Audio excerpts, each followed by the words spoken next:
Welcome to the I'm a Busy Guy show. My name is Vince LoCascio, and my guest is the author of this book, Never Put Ketchup on a Hot Dog. He right now is a senior vice president with the Vienna Beef Company. He was born in Cleveland, went to the Ohio University. He's first-time author Bob Schwartz. Welcome to the show, Bob. Hey, how are you? Thanks, Vince. Nice to have you here. Very nice to be here. Let's talk a little bit about first, how did you get into the business? Well, I got into the business because I actually went to work for Vienna Beef, a local manufacturer of deli meats and hot dogs, actually when I was still in Cleveland. I was a young guy, a couple years out of college, about 25 years old, and it seemed like the thing to do. And at the time, I thought that they were more of a corned beef company than they were a hot dog company, because in Ohio they had more delicatessens than they had hot dog stands. So went to work for them, and it took them about 6 months and said, we want you to move to Chicago. So my wife Marcia and I packed up the bag, sold the house, moved to Chicago, and that 37 years later, it seems like a blur now. Nice. Chicago is home. And it brings you to the whole passion of the industry. And by the way, we should give credit to your granddaughter Edie for helping you with the title of the book. Oh, yeah. Okay.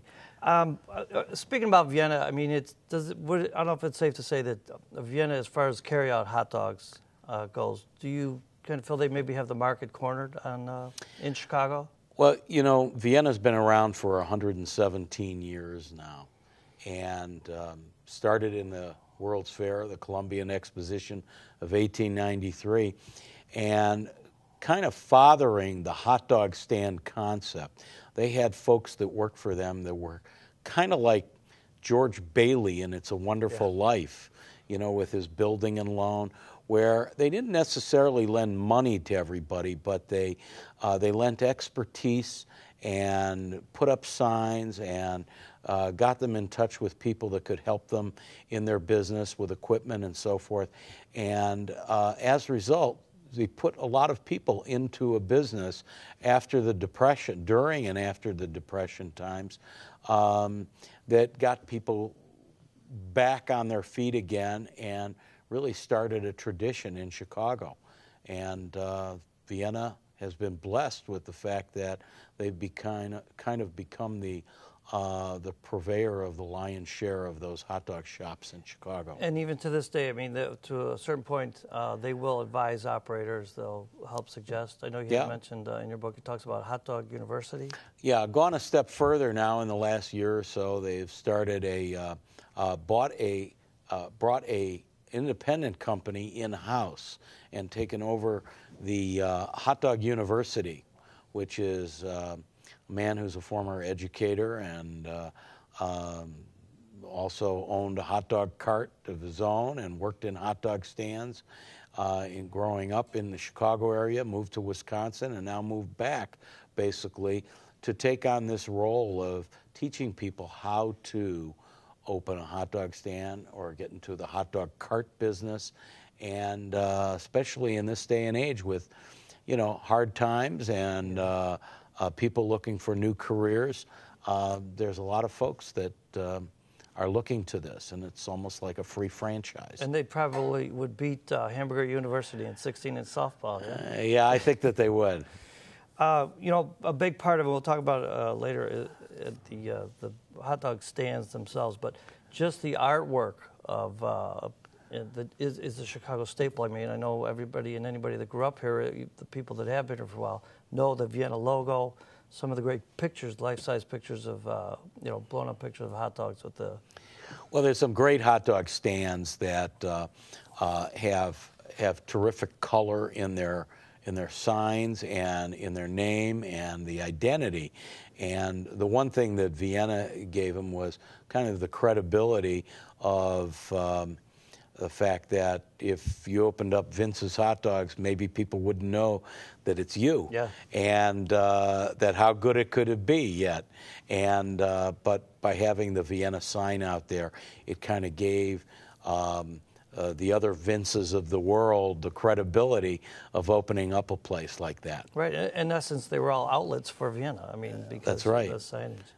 Let's talk about the hot dog itself. It's got, you know, so many names: wieners, Frankfurter's, the Dachshund sausage, I guess it's called. Well, it's kind of funny how that came about. You know, the history of hot dogs goes so deep, and there are so many different versions and renditions. It's almost like you believe the one that you want, or some of the ones. And I've included in the book a couple of quick anecdotes and stories, but the one that I love the most is a guy by the name of Ted Dorgan, who was a cartoonist for the New York Post in the early 1900s. Did a cartoon about these hot Dachshund sausages that were sold at the Polo Grounds where the New York Giants played in the early 1900s. But when he came to do the cartoon, he really didn't know how to spell Dachshund, so he just said, "Get your hot dogs." And it became a front page cartoon that ended up becoming the name that stuck. Yeah, that's part of our expression. Like, let's go get a few dogs, you know? That's it. Or there was one story about how somewhere else, I guess he opened up and it was called So-and-so's Dogs, and they put it in the pet supplies. Oh, man, I'll tell you, there's a chapter in the book that is called The Out-of-Town Ambassadors.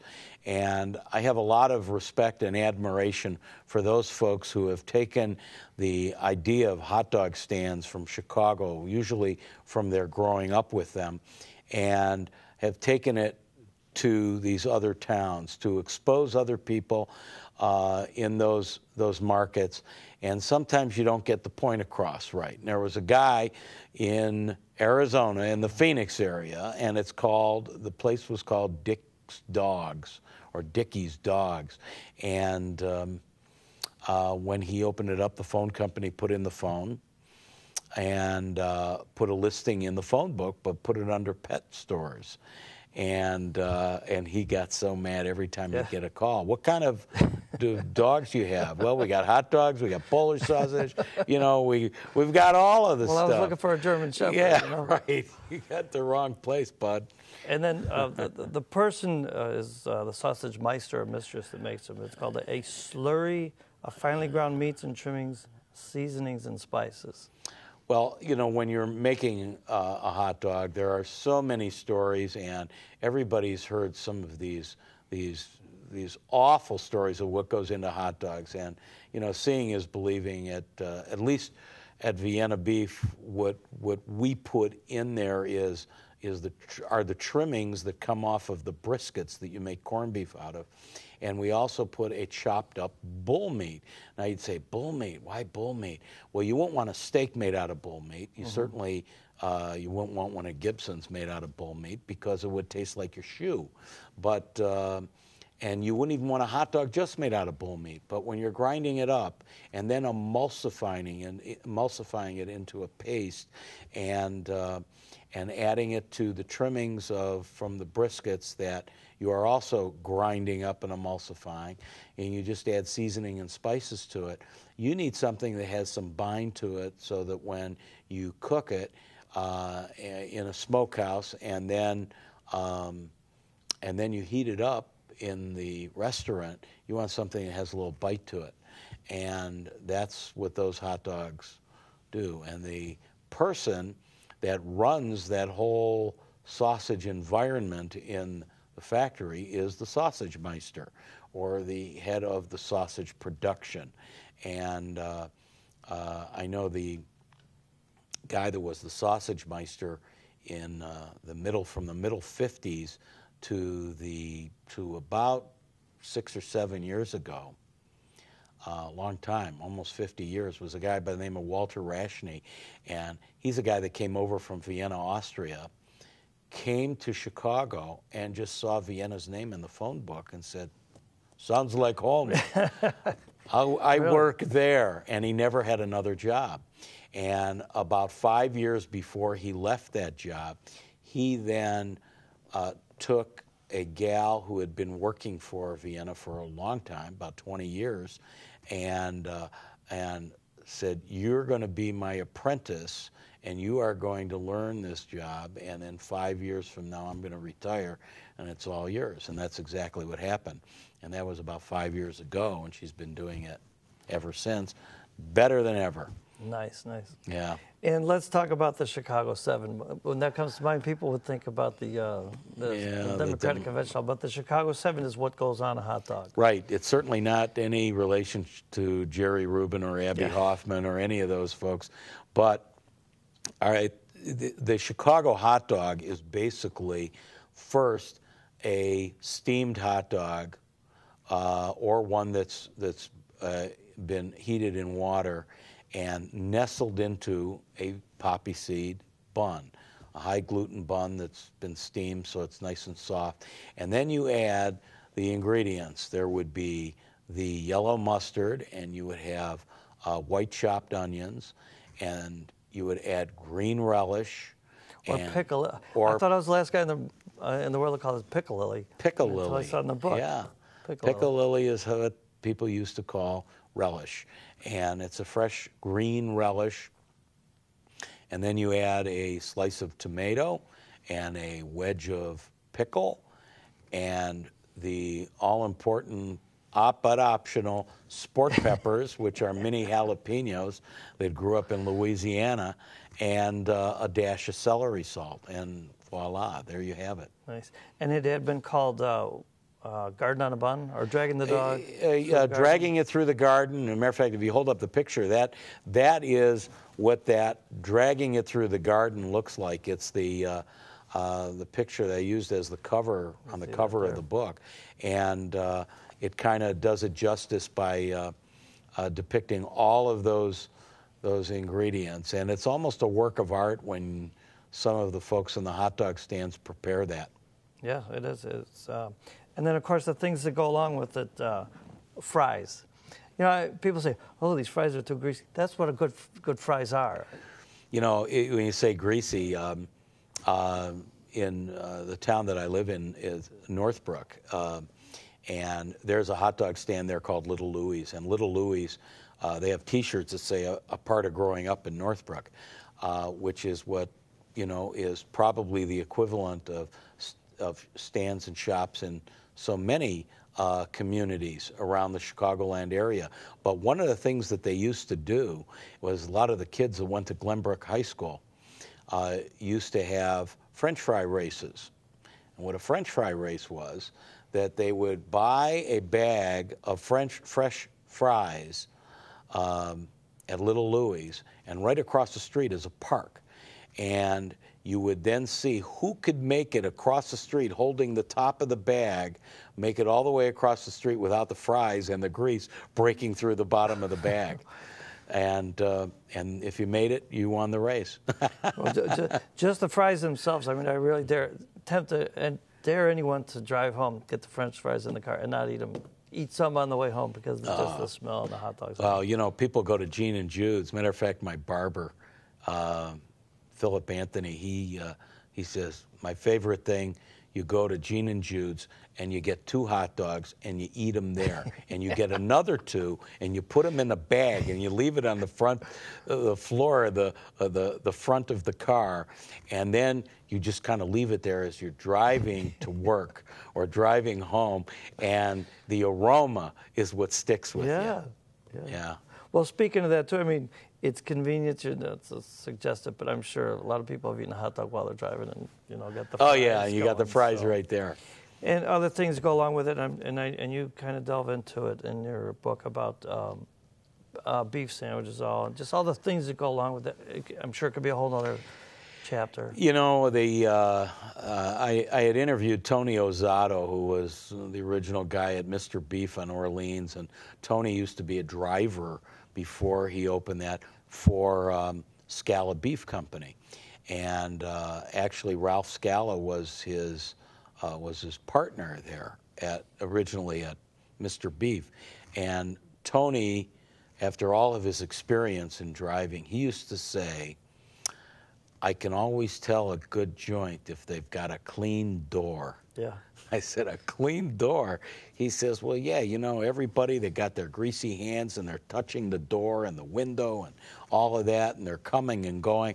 If that door is greasy, you know it's not a good joint. You want a place that people care enough about it where they clean the door. So look for the clean door. Yeah. And the other things I have notes about going along with it, obviously the pop, the tamales, other things that you'll order with your hot dog. Right, the sides, and you know, it used to be not just soft drinks, but they used to. This is what drinks like Ned Log and Green River and other drinks around the Chicago area that kind of were made famous at these independent hot dog shops. And you know, you go to some places, like you go to mention Gene and Jude's or Jimmy's on Grand and Pulaski, and they have more alternatives of drinks than they do food options that you can eat there. Yeah. So the drink is important too. And then to get into to talk about, obviously you're there for the hot dog, you're there for something to eat, but the whole experience of a hot dog stand, you know, I mean, either it's social or it's not social. And the reason I put social or not social is, as yourself used an example, where I guess you were in between a wedding, the ceremony and the reception, and you went to Gene and Jude's all dressed up, and nobody questioned it. I mean, nobody looked at you like, why are they here? Well, you know, my wife, Marcia, had never been to Gene and Jude's. Now she's a regular there. She doesn't even need me to drag her there. She goes by herself. And we went to a wedding in Elmwood Park, and it was one of those weddings where you went to the ceremony and then the reception was like 4 hours later somewhere else. Well, we're all dressed up. I can't sit there. So we drove to Gene and Jude's. She said she had never been there. And we waited in line and nobody even noticed. And then, you know, one of my other favorite stories is now much later, like last year, when, and we know the owner of Gene and Jude's, Joe and Rose Mormino, and we're standing in line, and I didn't know any of the guys that worked there, but all of a sudden a guy comes up to us and he says, "Are you Bob?" I said, "Yeah." He says, "You have a phone call." So I go behind the counter and answer the phone, and says, "Hi, Bob, it's Rose, Joe's wife. I see you and Marcia are at the hot dog stand. Tell Marcia that we won't put any onions on her hot dog." And I said, "Where are you?" She says, "Oh, I'm at home. I'm watching it on the computer." Really? So you never know. Big brother, big sister, they're all out there. She's probably watching you don't put ketchup on the hot dog. And that's right. Well, they don't even offer it there. But back to about it, that it's an experience. I mean, it was a whole thing growing up. You know, after Little League, we promised let's go for hot dogs. Teenagers, especially in Chicago, there's nowhere to go. It was a place to hang out too. You know, it was a whole social event. You know, or as the expression might go, you know, I've been kicked out of better hot dog stands than this because kids were always, you know, either causing trouble or. Well, you know, I've go. often said in the book that and you know, and as somebody who grew up working for Vienna Beef for a long time, very proud of the products that they made. But I have to say, the star of the show of the hot dog stands are the stands themselves and the people that run them, the people that work there, and the people that eat there. The food is good, and that's really what gets people motivated and keeps it going. But it's the folks that run it that is the reason why these things, these places, outlast every national average you can find about the longevity of restaurants.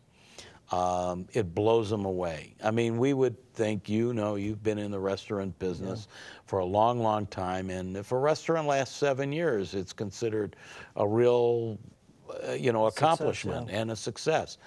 Here you got hot dog stands going 10 to 60 years, and it's the people. They got nicknames for their customers. They know their employees. The employees are like family, and you know, it's like I had said in the book. One of the things that got me to write it was a little place on the southeast side of Chicago called Skyway Dog House.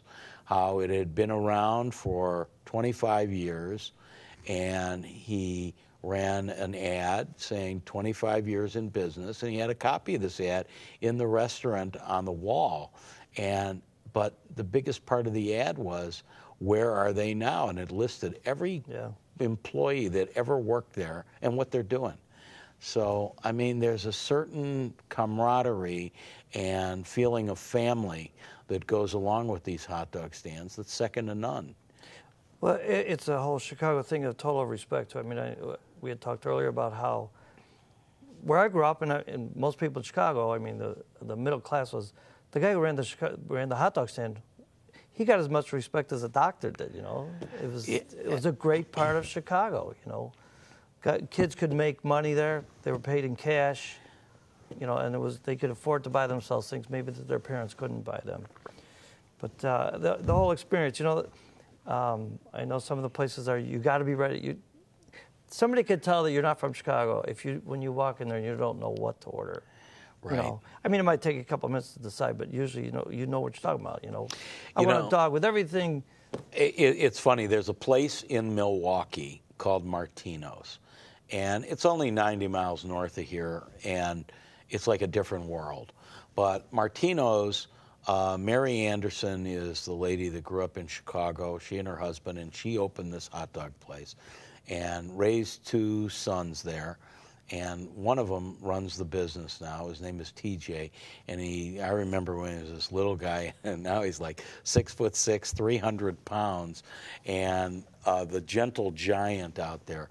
But a guy came into line there and came up to the counter, and he says, "I'm sorry, sir, but I can't serve you." And he said, "Why not?" He said, "Because you have the scowl on your face and you're upsetting the rest of the customers."